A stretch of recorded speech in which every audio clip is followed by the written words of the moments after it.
Sa loob ng 13 taon, namuhay si Ahmad Sidiaan, isang 45 taong gulang na kawani ng gobyerno mula sa Central Java, sa isang maligaya at matatag na kasal. Nakilala niya si Riena sa isang university alumni event sa Yogyakarta. Si Riena ay may ganda, mahinahon magsalita, at may daladalang kumpiyansa. Pagkatapos ng maikling pagliligawan, nagpakasal sila noong 2010. Para sa mga kapitbahay at kasamahan, sila ang larawan ng perpektong mag-asawa, mahinhin, relihiyoso, at magalang. Walang sinumang naghinala ng anumang hindi pangkaraniwan. Masipag nagtrabaho si Ahmad habang si Riena naman ay nasa bahay, pinamamahalaan ang mga gawain. Sa paglipas ng mga taon, madalas magtanong ang mga kaibigan, kailan kayo magkakaanak? Ngumingiti lang si Ahmad at sasabihin, sinusubukan pa rin namin. Ipagdasal nyo kami. Nagpunta siya sa mga fertility clinic, sumailalim sa mga pagsusuri, at nag-isip pa nga ng pag-aampon. Ngunit tila nag-aatubili si Riena tuwing nababanggit ang tungkol sa mga medical test para sa kanya. Sa likod ng saradong pinto, nakaramdam si Ahmad ng lumalaking kawalan. Palagi niyang pinangarap na maging isang ama. At habang tinitiyak ni Riena sa kanya ang mga salitang tulad ng, ang oras ng Diyos ang pinakamahusay, nagsimulang magtaka si Ahmad kung mayroon pa bang mas malalim sa pag-aatubili ni Riena. Gayunpaman, hindi niya ito pinilit. Ang pag-ibig, sa isip niya, ay nangangahulugan ng pasensya. Sa labas ng mundo, simple ang kanilang buhay. Nagdadasal sila ng magkasama, dumadalo sa mga pagtitipon ng pamilya, at hindi sila masyadong napapansin. Bihira lumabas si Riena mag-isa at hindi kailanman nagpakita sa isang gynecologist. Kapag tinatanong, sasabihin niyang mas gusto niya ang tradisyonal na gamot o naghihintay lang siya ng milagro. Kumpleto ang kanyang mga papeles at dokumento ng pagkakakilanlan, liyay, maging ang marriage certificate na pumasa sa lahat ng legal na pagsusuri. Tila walang mali, ngunit may mga lamat, banayad at madaling palampasin. Lihim na lihim si Riena tungkol sa kanyang nakaraan. Wala siyang miyembro ng pamilya na dumalaw o tumawag kailanman. Sinabi niyang namatay ang kanyang pamilya sa isang car crash ilang taon na ang nakalipas. Mayroon din siyang hindi pangkaraniwang mahigpit na panuntunan tungkol sa hindi pagpapakita ng walang damit, kahit kay Ahmad. Ganoon lang ako pinalaki, sabi niya. Si Ahmad, na laging nagtitiwala, ay hindi nagpipilit. Sa paglipas ng panahon, lumaki ang pagkadismaya ni Ahmad. Nagsimula siyang magtiwala sa isang malapit na kaibigan sa trabaho, sinasabi rito na mayroong hindi tama. Ayoko siyang pagdudahan, sabi niya, ngunit mahigit isang dekada na at walang senyales ng bata. Pinayuhan siya ng kaibigan na magpakonsulta o maghanap ng pangalawang medikal na opinyon. Ngunit nag-aatubili si Ahmad, natatakot na baka makasira ito sa tiwala sa kanilang kasal. Ang kwentong ito, gayunpaman, ay malapit nang magkaroon ng madilim at nakakagulat na pagbabago, isang bagay na walang nakakita. Ang nagsimula bilang simpleng pag-usisa tungkol sa kawalan ng kakayahang magkaanak ay magbubunyag sa isang kaso na ikinagulat hindi lamang ng isang kapitbahayan, kundi ng buong bansa. Ang natuklasan ni Ahmad ay hindi lamang dudurog sa kanyang ideya ng pag-ibig at tiwala, kundi magreresulta rin sa isang nakamamatay na komprontasyon, isang matinding pag-uulat ng media, at isang kontrobersyal na kaso sa korte na naghati sa opinyon ng publiko. Ito ang totoong kwento ng paghahanap ng isang lalaki sa katotohanan at ang mga sikreto na nagdulot ng buhay. Nagsimula ito sa isang pag-uusap, isang bagay na paulit-ulit na iisipin ni Ahmad Sidiaan sa mga sumunod na buwan. Ito ay isang kaswal na hapunan kasama ang kanyang pinsan na si Wawan na umuwi mula sa ibang bansa. Habang nakaupo sila na may mga mangkok ng mainit na sabaw, inosenteng nagtanong si Wawan, kaya, Ahmad, kailan namin makikilala ang mga anak mo? Pilit na umiti si Ahmad at binigay ang karaniwan niyang sagot. Naghihintay pa rin per. Sinusubukan namin. Ngunit noong gabing iyon, mayroong bagay sa ekspresyon ni Wawan na tumatak sa kanya. Hindi ito mapanghusga. Ito ay mausisa, marahil ay nag-aalala pa nga. Sumandal si Wawan at mahinang sinabi, naisip mo na bang magpatingin ulit? Ibig kong sabihin, 13 taon, hindi na yan normal. Ang pag-uusap na iyon ay nagbukas ng pinto sa isip ni Ahmad na matagal nang nakasara, nakakandado pa nga. Nagsimula siyang magmasid ng mas malapit. Ang paraan ng pag-iwas ni Riena sa mga usapan tungkol sa pagkakaroon ng anak, kung paano niya binaliwala ang mga diskusyon tungkol sa pag-aampon, at lalo na kung paano siya hindi kailanman pumayag na bumisita sa isang fertility clinic. Hindi maalis ni Ahmad ang pakiramdam. Sinubukan niyang baliwalain ito sa simula, kinukumbinsi ang sarili na nagiging paranoid siya. Ngunit habang mas nagbibigay siya ng pansin, mas maraming tanong ang lumitaw. Bakit walang childhood photo si Rina? Bakit hindi niya kailanman nakilala ang sinumang kamag-anak sa panig ni Rina, kahit minsan? Bakit niya iginigiit na matulog na nakasuot ng buong damit, kahit sa pinakamainit na gabi? Nagpasya siyang kausapin siya ng mahinahon. Isang gabi habang nagkakape sila sa balkonahe, sinabi niya, naiisip ko, baka pwede tayong sumubok sa ibang fertility clinic ng magkasama ngayong beses. Ang reaksyon ni Riena ay hindi pangkaraniwang depensibo. Bakit mo ba patuloy na ibinabangon ito, putol niya? Iniisip mo ba na kasalanan ko ito? Mabilis na humingi ng tawad si Ahmad. Hindi, syempre hindi. Gusto ko lang magkaroon tayo ng kinabukasan, isang kumpleto. Tumayo siya at pumasok sa bahay, ikinandado ang pinto ng silid tulugan. Nang gabing iyon, hindi sila nag-usap. Mula sa sandaling iyon, nagsimulang magbago ang mga bagay. Napansin ni Ahmad na lalong lumalayo si Riena. Nagsimula siyang ikandado ang kanyang mga drawer, itago ang kanyang telepono, at baguhin ang mga password. Banayad ito, ngunit sapat na para magtaas ng red flag. Ang babaeng nakasama niya sa buhay sa loob ng 13 taon ay biglang kumilos na parang isang estranghero. Nagtiwala ulit siya sa kanyang katrabaho na nagsabi sa kanya, pare, kung may itinatago siya, karapat-dapat kang malaman. Kumuha ka ng private investigator. Nag-aatubili si Ahmad. Parang pagtataksil ito, ngunit mas masahol pa ang sumasakit na pagkabalisa. Pagkaraan ng isang linggo, sa ilalim ng peking pangalan, kumuha siya ng isang lokal na at binigyan ito ng isang simpleng instruksyon, gusto kong malaman kung sino talaga ang asawa ko. Sa loob ng ilang araw, nagsimulang maghukay ang investigator, mga lumang address, medical records, school documents. May ilang bagay na hindi tugma. May mga pagkakasalungatan sa pangalan sa mga lumang school registration form, walang bakas ng mga magulang ni Riena bukod sa isang death certificate na mukhang kakaiba ang pagkakagawa. Walang medical records mula sa anumang gynecological clinic, kahit pa sinabi niyang nagdurusa siya sa paulit-ulit na hormonal issues. Ngunit may isang piraso ng ebidensya na nagpagulo kay Ahmad, isang high school yearbook photo. Ito ay isang lalaking estudyante na nagngangalang Rio Pratima. Parehong petsa ng kapanganakan, parehong bayan, at isang mukha na halos kamukha ni Riena. Sa simula, tumanggi si Ahmad na maniwala. May mali siguro, sabi niya sa investigator. Ngunit nang ipakita ang mga karagdagang dokumento, mga record ng gender reassignment surgery na inihain sa ilalim ng pangalang Rio Pratima noong 2008, nagsimulang manginig ang kanyang mga kamay. Umupo si Ahmad ng tahimik sa loob ng ilang minuto na parang oras. Lumabo ang lahat sa paligid niya. Ang kanyang tiwala, ang kanyang pag-ibig, ang kanyang buong pag-iisip ng realidad ay nagsimulang gumuho. Ang misteryo ng kawalan ng kakayahang magkaanak ay nagbunsod ng mas malalim na bagay. Ang inakala niyang kasal na binuo sa pag-ibig at katapatan ay parang isang palabas ngayon. Maingat na isinulat, walang kamaliang isinagawa, at nakamamatay na mapanlinlang. At wala siyang ideya na ang pagtuklas na ito ay hahantong sa trahedya. Ang pagtuklas ay nagpabago sa lahat. Hindi makatulog si Ahmad. Ang imahe ng yearbook photo na iyon nakatabi ng mukha ng kanyang asawa ay bumabagabag sa kanya. Ang kanyang puso ay kumakabog sa pagkalito, pagtataksil at galit. Kinuwestiyon niya ang bawat alaala, bawat anibersaryo, bawat holiday, bawat bulong na mahal kita na ngayon ay parang isang kasinungalingan. Sa loob ng 2 araw, wala siyang sinabi. Kumilos siya ng normal, kumakain ng hapunan kasama si Riena, nag-uusap ng karaniwang mga bagay, tumatawa pa nga sa mga biro niya.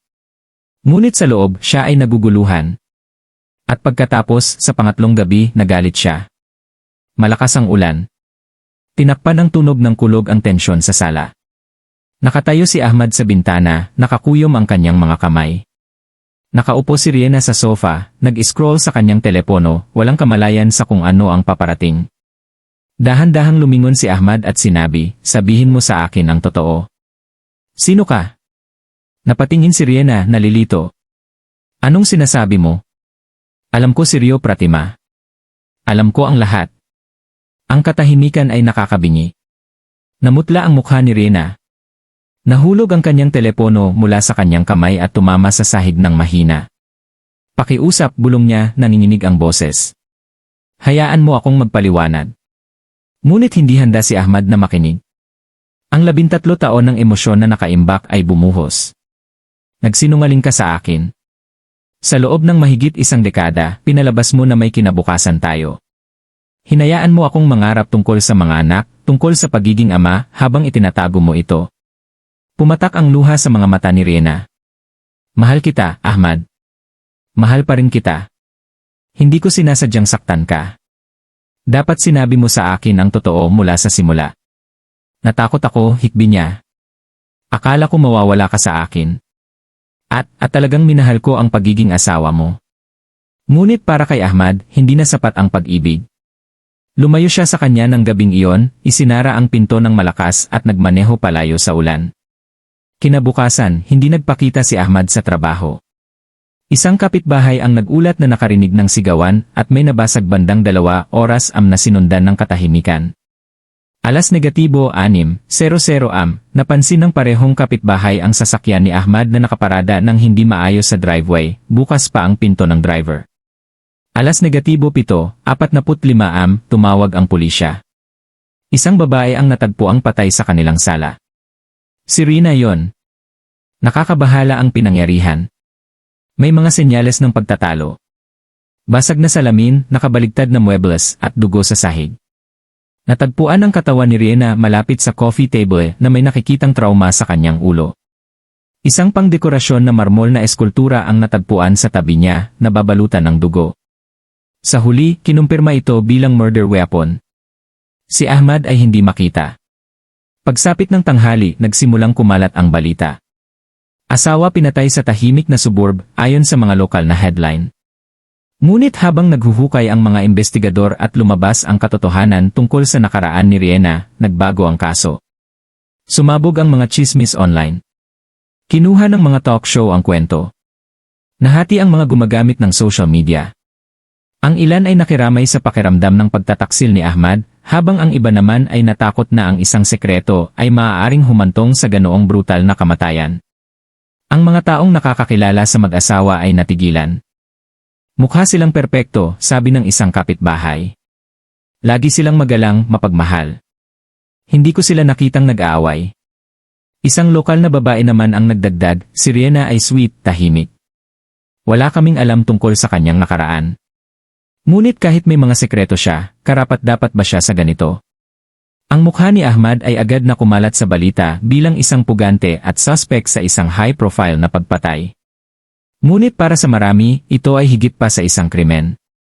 Ito ay isang salamin na nagpapakita ng malalim na pagtatangi sa lipunan, hindi pagkakaunawaan, at ang nakamamatay na kahihinatnan ng panlilinlang, paghihiwalay, at kahihiyan. Nagsimula pa lang ang paghahanap kay Ahmad. Nang dumating ang mga lokal na otoridad sa crime scene sa Jalan Melati, agad nilang sinigurado ang bahay. Huminto ang ulan kaninang umaga, ngunit ang mga kulay abo na ulap ay nakabitin pa rin, nagbibigay ng malamig na anino sa tahimik na kapitbahayan. Sa loob ng sala, nakita ng mga opisyal ang isang nakakagambalang tanawin.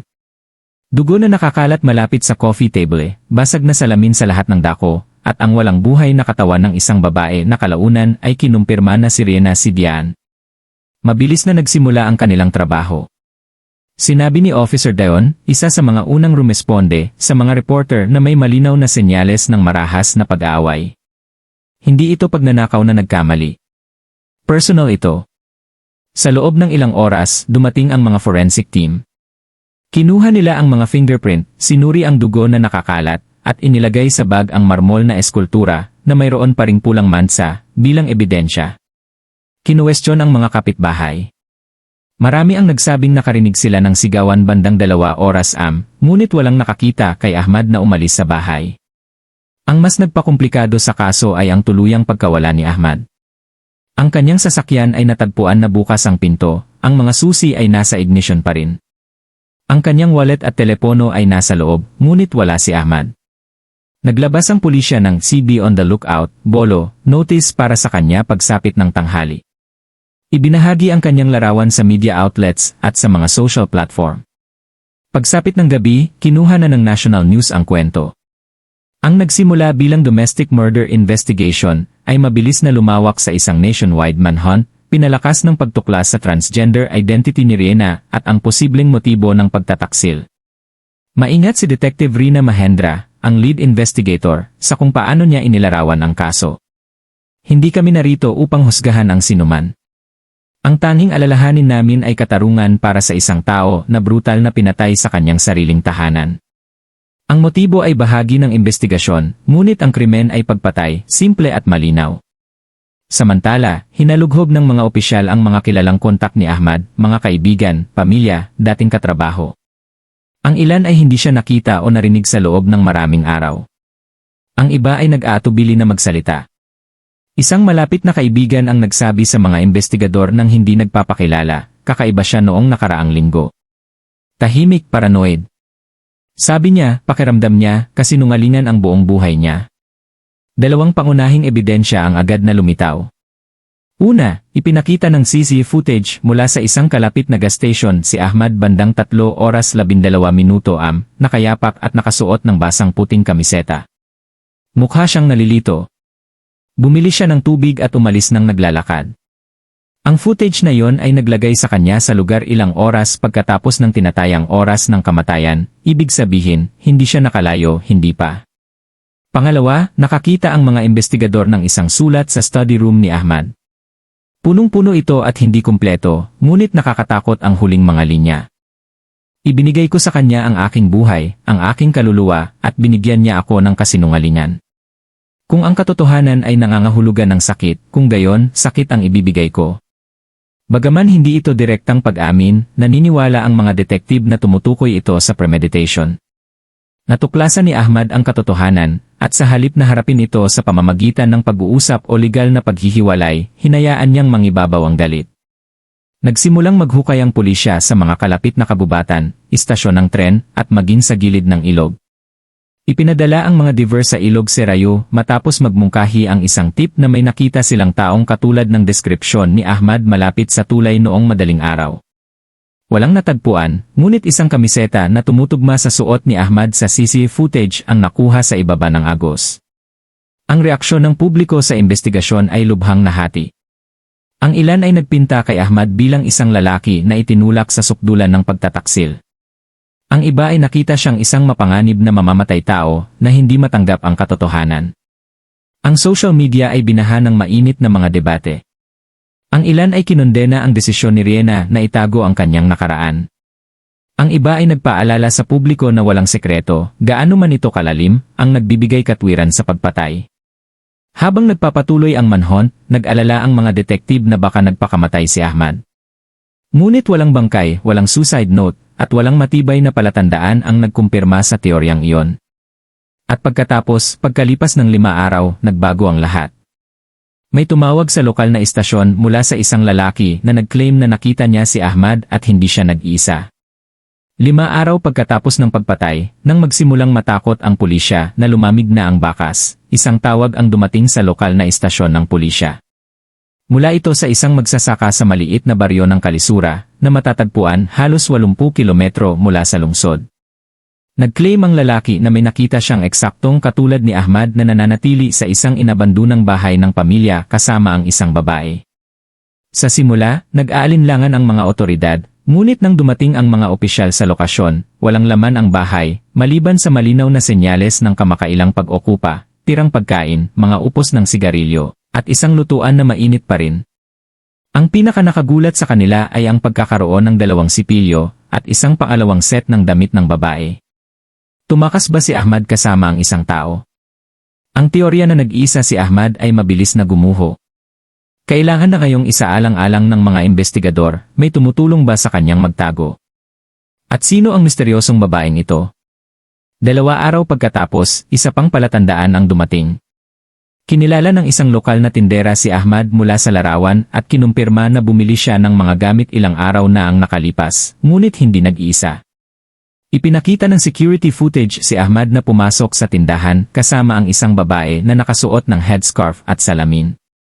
Nagbayad siya ng cash at iniiwasan ang eye contact sa kamera. Nagulat ang mga detective. Sino siya? Isang kasintahan? Isang kasabwat? Isang estranghero na hindi alam ang kanyang background.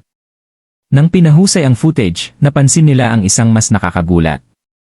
Ang babae ay may kaunting pagkakahawig kay Rina. Sa simula, tila imposible. Kinumpirma na patay si Riena, natukoy ang kanyang katawan at inilibing.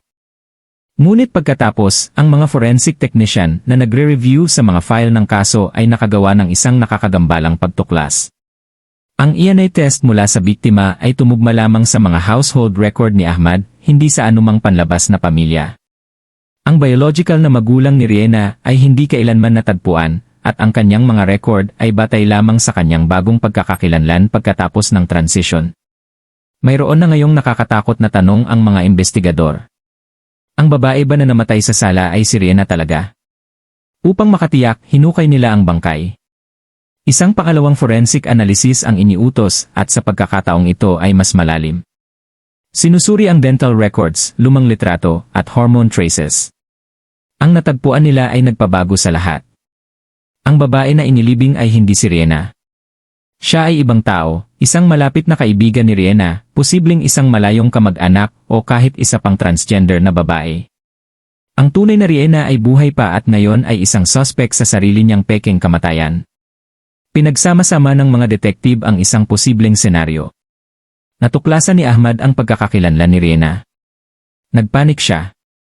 Sa takot ng kahihiyan ng publiko o posibleng karahasan, gumawa siya ng isang plano na kinasasangkutan ng pagpapalit ng lugar sa ibang tao, pagtatanghal ng isang marahas na eksena, at pagkawala kasama si Ahmad.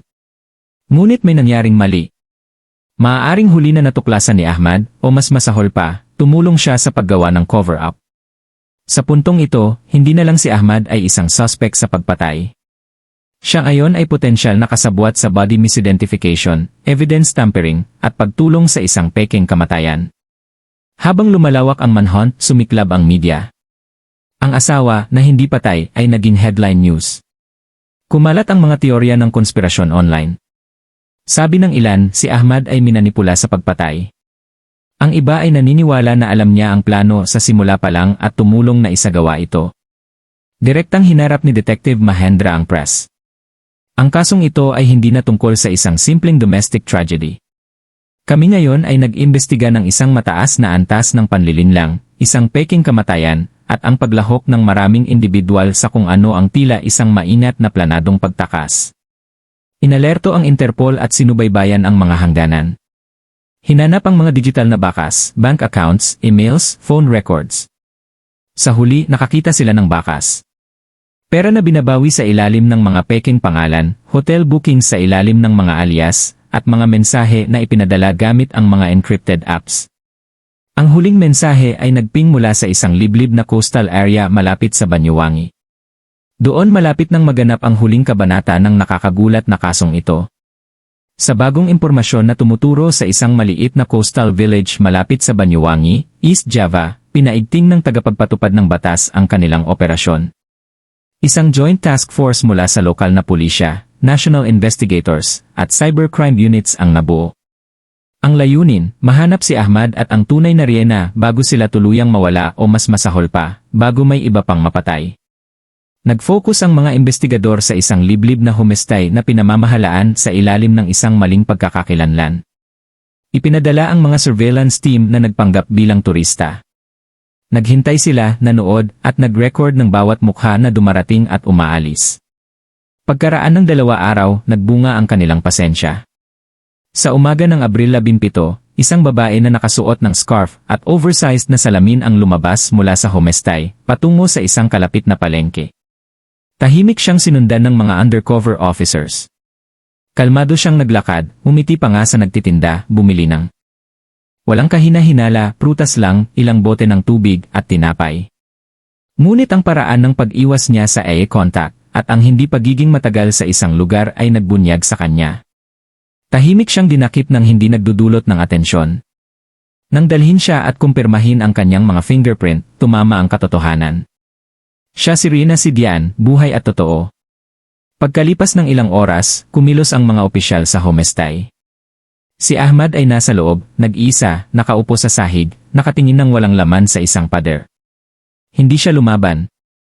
Walang tangkang tumakas, walang salita. Nang tanungin kung naintindihan niya ang kanyang mga karapatan, tumango lang siya. Ang pag-aresto ay mabilis at tahimik. Pagbalik sa istasyon, nagsimula ang interogasyon. Sa simula, tinanggihan ni Riena ang lahat. Nag-claim siya na natakot siya para sa kanyang buhay, na tinakot siya ni Ahmad matapos niyang matuklasan na siya ay transgender. Iginiit niya na ang babae na natagpuang patay ay isang tagalabas, isang taong umatake sa kanya, at kay Ahmad sa isang pag-aaway dahil sa selos. Ngunit mabilis na lumabas ang mga hindi pagkakapare-pareho sa kanyang kwento.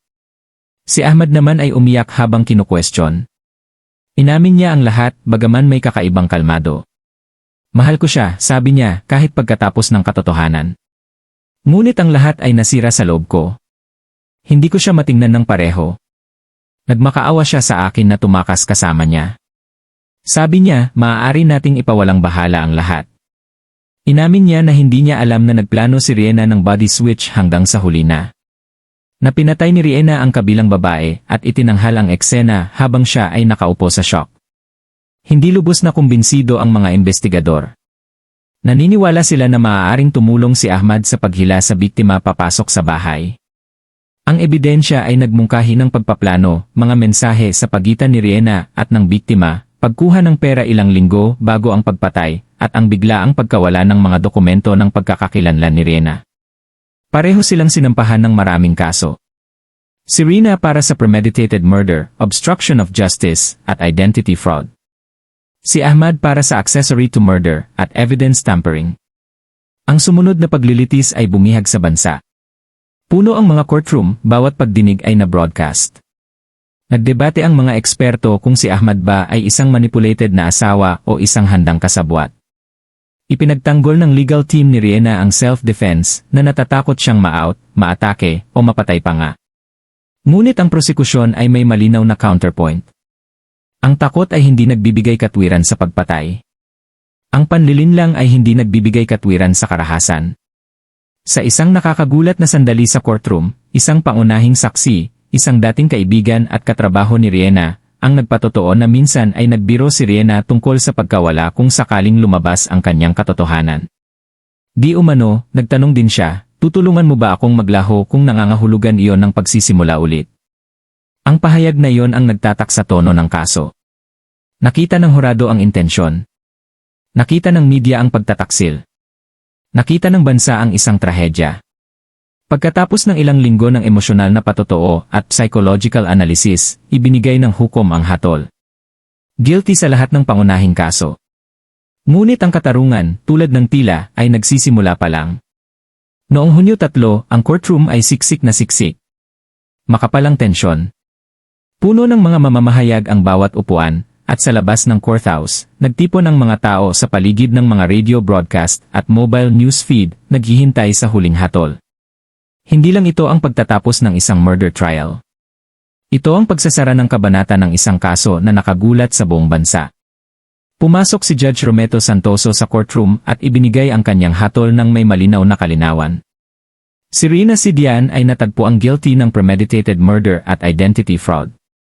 Sinentensyahan siya ng habang-buhay na pagkakakulong ng walang posibilidad ng parol.